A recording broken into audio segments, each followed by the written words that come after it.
Well, I think schools have lost that authority. Parents have lost the authority, and I use the word authority, I underline it. And I guess my generation is to blame for it, because we went right after authority and destroyed it. And they have the competition from media to have people all over the place, right? And parents are too busy. We're driving them to soccer games and stuff like that. There's no time left to sit down and learn what is focused, disciplined attention. So schools have a big role to play. But what I'm referring to is the problem academics have. They specialize in a field. Like, I was hired to teach sociological theory. I mean, I've been to a huge theory school in England where you don't understand them half the time they talk. They're so abstract. So you get somebody like that who gets their PhD and all that, and they come in, and it's very important to them that you learn what they learned, and that you kneel at the altar called Durkheim, Marx, McLuhan, take your pick, right? Dewey, depending on your, and learn all that. Well, these kids find that totally irrelevant. They don't find learning about Dewey irrelevant, but they find this fetishistic, that's the word we need, fetishistic presentation, almost like it was some kind of worship. That's what turns them off. Because the world they live in, that's not what it's about. I don't know if that answers.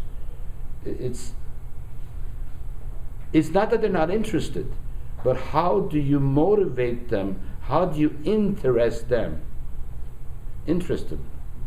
How do you impress them to wake up and have more than a 20-minute attention span? They have it, but it's a question of how one talks, what one says. I mean, let's say I'm teaching Durkheim suicide, right? I don't just teach them to focus on that. I also teach them to think. So what I'll do is I will suddenly bring in a clip from YouTube of a girl discussing what she went through considering committing suicide, her experience. I find that on there, and I say, now this is the psychological take, and this is what Durkheim says. And suddenly they have things to compare, things to discuss. So they're more involved. But they get involved because you're talking the language of their mind, what their mind has grown up with, basically. Basically, this is why I created this channel. We get about 8,000 hits every 6 months or so from all over. But is this working now? Yeah. So let me just give you one little example. I teach social movements, collective behavior and social movements. So I teach nonviolent protest. Now I can say Gandhi started this. Well, before Gandhi, the Nazarene, the person known as the Christ of Christianity, started by saying, turn the other cheek. I mean, it's brilliant. You keep turning the other cheek, at some point the other person's going to feel embarrassed slapping you. And Gandhi picked this up. And now I can go on for hours and hours and hours, but here, if I look through my list, I'll probably find this, and the media lists have commercials, and I don't have the time to take you. You get the idea. I don't want to talk down on this thing here. This is the speech in the Gandhi movie that Gandhi gives explaining nonviolent protest. Well, these kids are not the same after they see this clip. But I could talk about it for hours and I won't go through. He's explaining the social psychology of nonviolence. They may torture my body, break my bones, even kill me. Then they will have my dead body, not my obedience.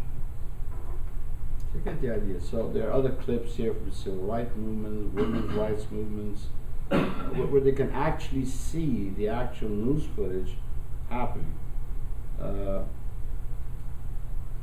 And each course will have, if it's appropriate, these lists, like media, for example. If I want to show commercials, how they affect people, the videotape from the advertising, marketing magazine, or the American companies to buy.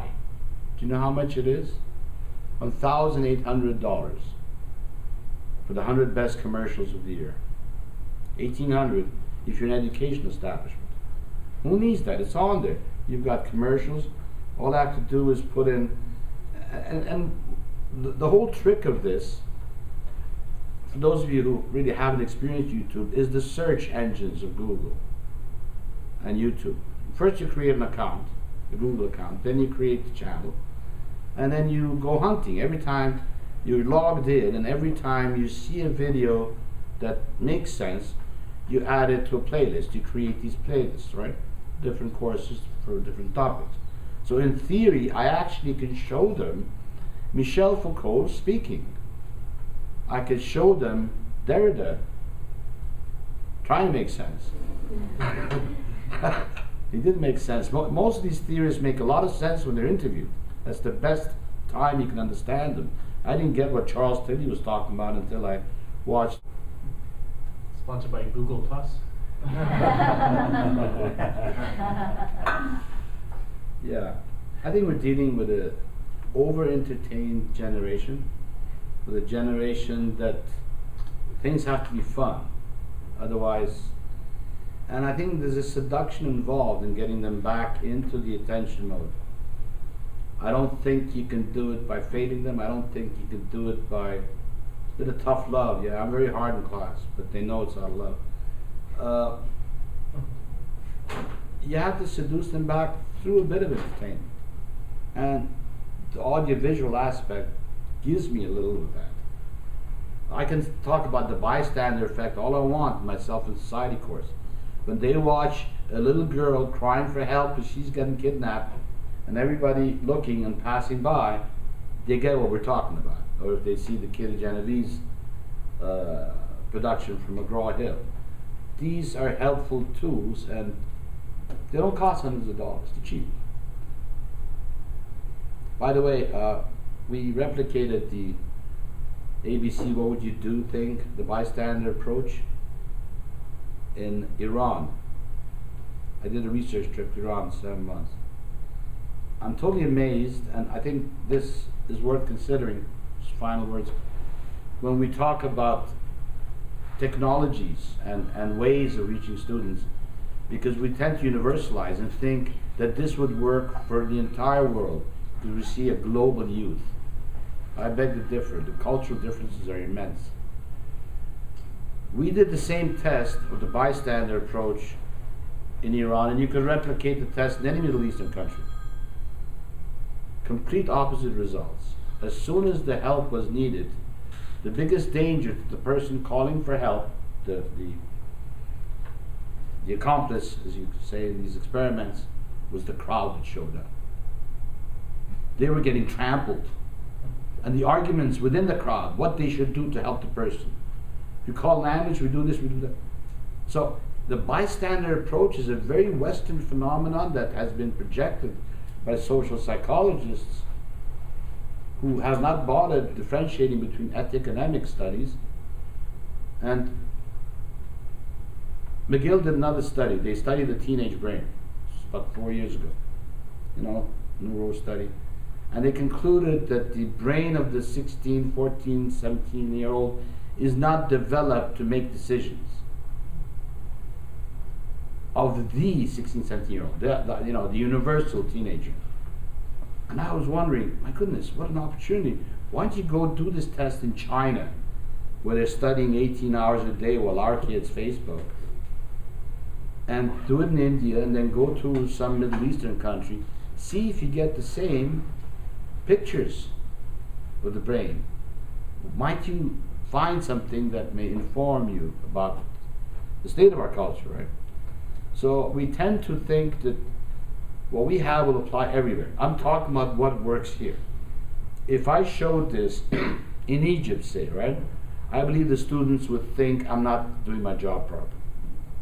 They'd say, come on, you should be lecturing for 3 hours. He's taking a break, showing this little clips. Maybe, I don't know. I haven't been there. So I leave you with that. It's just a bit of a kindergarten approach, but for me it's been effective. But I continue to speak in fragments. I find it's the only way to dock with some of these students, if I may use that word, docking with them. I'm like an iPod, I gotta find dock in order to connect.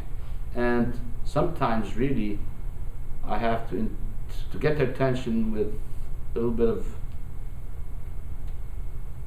like, you start something, Gandhi was, well, he didn't want violence, but then he didn't want to lose either. So, what did he just sort of said, you remember the guy back in Christianity, he did the same thing. You see, complete interrupting, going to something else, whatever. That's how the movies were. And at the end I say, what did I just say? And they give you back this 19th century summary. Well, you were speaking about, and they write papers that are almost graduate level. I'm stunned. I am, by the way, stunned. Those of you not from UPI, the quality of writing at this university in the last 2 years. I think the Writing Center should be congratulated. Somebody should be congratulated. And I've said this in public, and I say it again. Thank you very much for your time. Sorry I couldn't benefit from that.